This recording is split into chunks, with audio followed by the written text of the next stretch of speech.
Hi there fabric jugglers. Today's tutorial is going to cover how to knot a piece of thread through your fabric without actually tying a knot. This is a requested explanation video.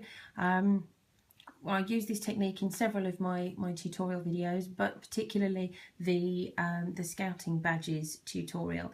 So for those who are struggling to sew on their scouting badges and it's not particularly clear, I'm going to be using a nice chunky thread, a nice chunky needle and a piece of felt so that everything will be very simple for you to see the process. So stick around and have a look at how I do the knot without a knot.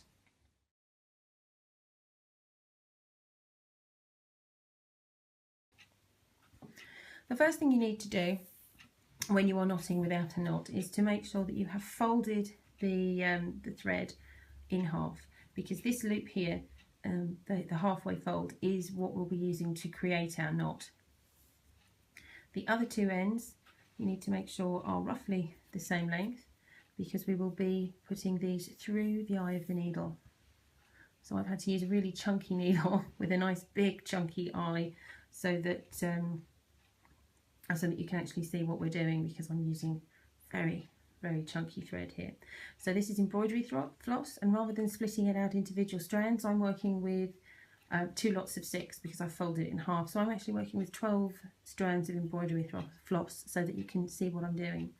So I wrap it around the head of the needle and then thread that through the eye so that all 12 threads are coming through, so that you have 2 loose ends of thread here, and then you follow it through to the other end and you have a loop. So what we will be doing with the loop is threading through from the back of the fabric. The needle will come through to the front, and then we will come back through from the front to the back of the fabric. Everything we're doing is working on the back of the fabric. Pull that through, and then you have the loop back here. So what you'll do is you will pass your needle through that loop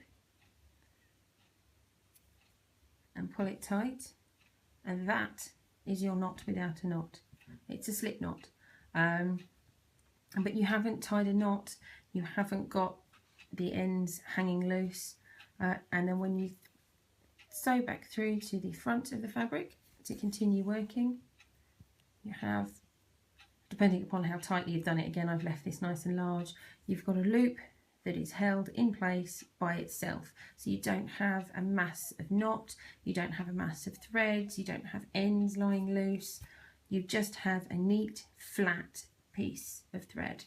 And then you can continue on sewing as you would normally, and you have your loose ends as you would have normally if you'd done a big bulky knot. And it really is that simple. That is all there is to it. But hopefully by using big chunky threads on a nice clear background, that has made the process that little bit simpler for you to follow. If you've got any questions, please drop the comments in the drop the questions in the comments below. You know, if this has been helpful, then please give it a thumbs up. If you were unsure about the method and you were working with the scouting tutorial, go back to the scouting badge tutorial and see if this has hopefully made that process simpler, because it really is a very simple way of tying a knot without a knot. So if that's been of use to you, please give it a great big thumbs up, and hopefully I shall see you again in the future. Bye for now.